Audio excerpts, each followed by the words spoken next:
Cryptocurrency is just what the name suggests it is, a virtual currency or a virtual medium of exchange. Cryptocurrencies can be used to exchange money, to buy goods or services, or as an investment. There are currently over 1,500 cryptocurrencies with a market cap of $400 billion. Today, different types of cryptocurrencies can range in price from over 8,000 US dollars per unit to less than 1/10,000th of a cent per unit. Bitcoin is the oldest and most valuable crypto. With a market capitalization of over 140 million US dollars, it represents over 1/3 of the cryptocurrency market. All cryptocurrencies are powered by a technology called blockchain. Blockchain is a secure, global transaction ledger database, shared by all parties in a distributed network. That means that blockchain is basically a library for transactions of currency or other goods and services.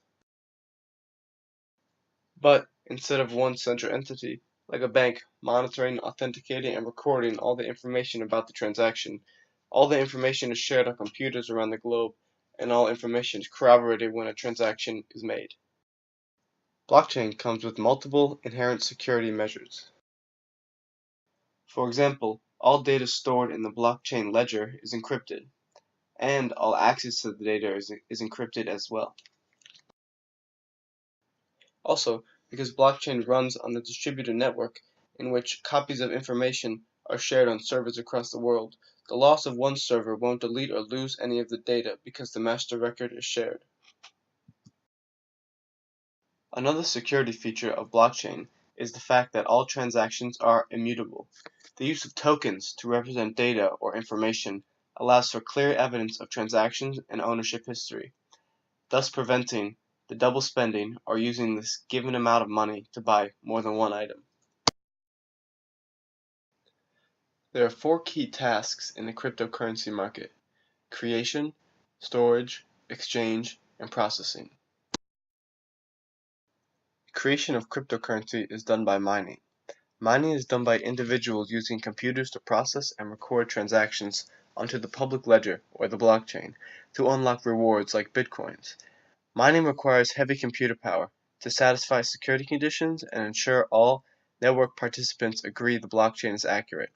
As the blockchain grows more complex, the amount of computer power needed to record transactions increases.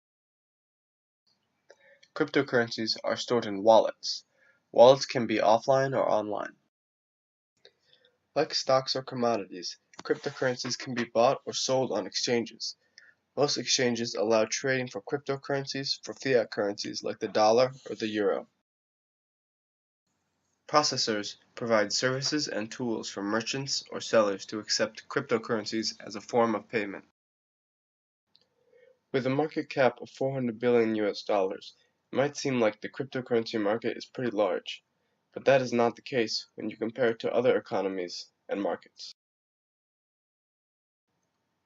Ownership of the cryptocurrency market is very concentrated, as early miners typically own the majority of the outstanding stock. 2.5% of all Bitcoin users own 95% of all the Bitcoin in circulation. We interviewed Mr. Henry McCluskey for his take on investing in cryptocurrencies. It's too volatile. 1 minute it is $1,000, next minute it's $20,000. It's too volatile. There's no research on. There's no rhyme or reason why it's going up or why it's going down. You just can't say.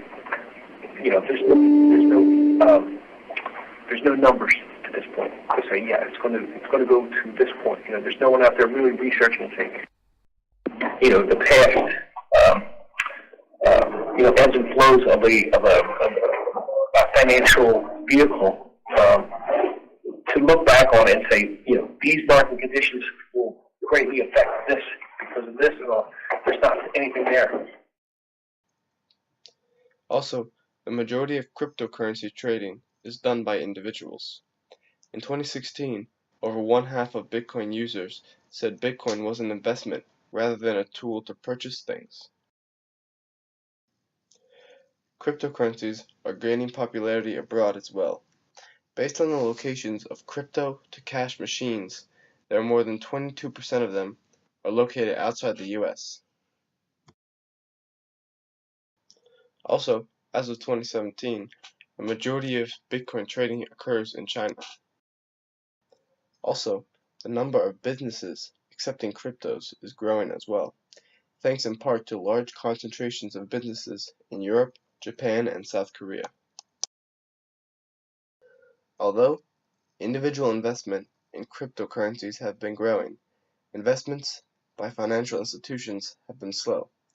Some hedge funds have entered the market though, and there are currently 175 crypto funds and more every single year. Also, the use of Bitcoin for illegal purposes has likely declined. This is probably because as Bitcoin became more valuable and popular, the anonymity it offered started to wear down. For example, in 2017, a California federal court ordered the identification of certain Bitcoin wallet holders to be revealed. Also in 2017, law enforcement agencies in the US and Europe shut down two of the largest dark web Bitcoin markets. Also, the competition between cryptocurrencies is about to intensify, as more and more cryptocurrencies emerge and it gains popularity as a whole. That's a good question. It's a very good question because the fact that cryptocurrencies, the governments have no hand in it, and they don't want anything to do with it as of right now for the fact that they can't tax them. They can't get any revenue from it, and they can't control it. They can't they can't figure out who owns what, where, how, all that stuff is. So it will compete with government currency, but the government will fight tooth and nail for it to be out there. But the problem is there's so much need for it in the underground markets, the black markets, that so if we got rid of Bitcoin now, something else will come in. We don't think cryptocurrencies will be able to compete with government-backed currencies in the future, because if we follow William Stanley Jevons' definition of what money is, the high instability of cryptocurrencies will prevent it from becoming a store of value or medium of exchange. The finite supply of cryptocurrency will also not be able to effectively offset inflation or deflation. The anonymity of cryptocurrency could also be an obstacle in the future. It could allow for money laundering and terrorism funding, which no country would support or legalize. It would also make it much harder to enforce civil and criminal laws without knowing the identity of the criminal. For example, tax evaders would be almost impossible to catch because of the anonymity of the transactions. On the other hand, anonymity can have some good effects, like bypassing sanctions on cross-border transactions. The Venezuelan government has announced plans to make its own cryptocurrency, the Petro, backed by the country's natural resources, like oil, gold, and diamonds. But the success of the Petro has yet to be found. Like many great innovations, the first iterations, like the Apple Lisa or Friendster, usually didn't work, but they paved the path for future technologies to change the world. That's what we think current cryptocurrency technology will do. There are too many looming issues, like anonymity, fraud, and the lack of people using it as an actual currency. But possibly, in 10 to 15 years, all the kinks will be worked out and society will have a faster and safer way to buy and sell goods. Blockchain was originally developed to record transactions for digital currencies like Bitcoin. However, we now realize that this technology could have a much greater potential. Again, it's a, what we call frictionless transactions. It makes it easier for me to give you money faster. It's not really money. We don't give each other. We give each other value, just like that. And then you as a person will have a number, just like a bank account. It's the same exact principle. It's easier to transition it between the two of us without having money in a bank. So like you would have to have the bank account, I have to have a bank account. Here, it's just a server that people just exchange value. So you're cutting out the bank and everyone else could see it. Like Mr. McCluskey said, blockchain has the ability to streamline businesses by eliminating the need for intermediaries or middlemen. Blockchain has the ability to become a part of the trade finance, payments, healthcare, and transportation industries, and possibly even the government. There are both pros and cons to the adoption of blockchain. Some pros are cost reduction, because blockchain eliminates the need for infrastructure to store data. Improved efficiency, by allowing for faster transactions of value without the need for a third party. And enhanced security, because of the immutable nature of the data on the distributed ledger. Some cons to blockchain adoption are legal precedents. There are none. There are no laws dealing with technology of this nature, so companies could run into trouble in the future. And technical hurdles. Because it is such a new technology, there are still many unknowns, like issues with scalability, data privacy, and the problem of two competing companies using the same blockchain.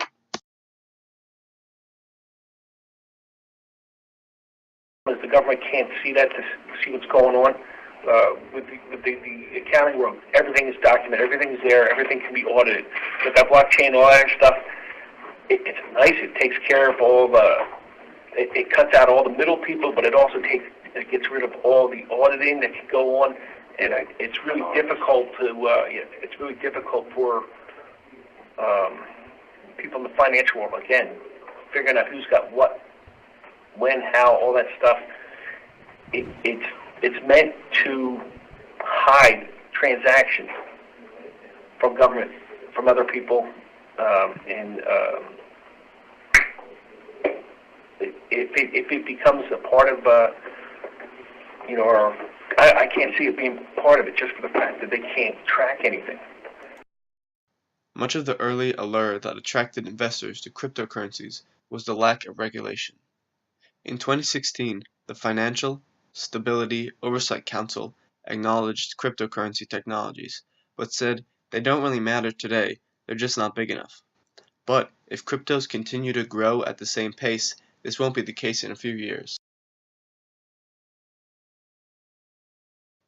Still, regulators globally have begun to set ground rules. For example, the SEC has issued a regulatory order on the basis that crypto assets are considered securities and commodities, and thus subjecting them to SEC regulations. The European Securities and Markets Authority has told firms involved with initial coin offerings they must meet all regulatory requirements. And while China has been very active in crypto, the government has banned all financial institutions from investing in it. In conclusion, we think cryptocurrency technology and blockchain technology are still very young, but both show lots of potential. In our opinion, these new technologies will pave paths for more virtual currency technologies, which will become important parts of society in the future.